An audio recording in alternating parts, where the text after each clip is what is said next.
Oui, bonjour, ici Guy Bourgeois, j'espère que vous allez bien aujourd'hui. Alors, dans mon petit partage aujourd'hui, je veux peut-être aller à l'encontre un peu de ce qu'on entend de façon régulière. Je m'explique. Si vous écoutez des émissions ou des concours où il y a des performances à faire, que ce soit des performances chantées ou dansées, souvent quand il y a des coachs ou des mentors, lors d'une grande performance à une personne qui doit compétitionner, souvent le coach ou le mentor va dire, bien, le meilleur conseil que je pourrais te donner, c'est sois toi-même. Et on comprend très bien que ça veut dire être authentique, hein, c'est respecter nos valeurs, etc.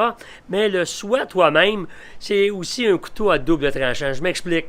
Lorsque nous sommes toujours nous-mêmes par rapport aux circonstances que nous rencontrons dans la vie, OK?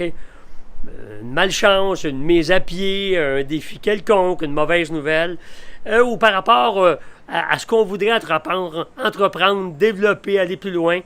Et lorsqu'on est soi-même, ça veut dire quoi? Ça veut dire, si on a toujours remis les choses à plus tard, à être soi-même, ça veut dire que je vais continuer à remettre les choses à plus tard. Si on a toujours peur de certaines choses, est-ce qu'on a des gens qui ont peur d'aller sur les autoroutes, d'aller dans des grandes villes, qui ont peur de prendre le métro, qui ont peur de voyager? Alors, être soi-même, ça veut dire, bien, continue à être comme ça. La réalité, c'est que pour réussir plus qu'on réussit maintenant, il ne faut pas être soi-même. Il faut sortir de notre soi-même. Il faut faire des choses qui nous sortent de notre zone de confort et penser à l'inverse de ce qu'on aurait l'habitude de penser. Vous savez, ça a l'air que dans notre cerveau, on a des connexions, on appelle ça des synapses. OK? Puis ces synapses-là, évidemment, avec le temps, se sont habituées à se connecter toujours de la même façon.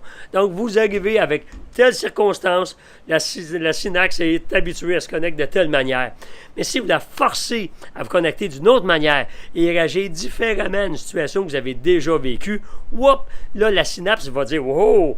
OK, le gars qui contrôle le cerveau ou la fille qui contrôle le cerveau veut faire les choses différemment. OK, je vais lui amener une nouvelle connexion. » Alors, c'est peut-être un petit peu imagé ce que je vous donne là, mais je vous assure que vous ne devriez pas être vous-même, parce que être vous-même veut dire demeurer dans la même situation dans laquelle vous êtes actuellement. Et si vous l'adorez, bien, c'est parfait, c'est tant mieux.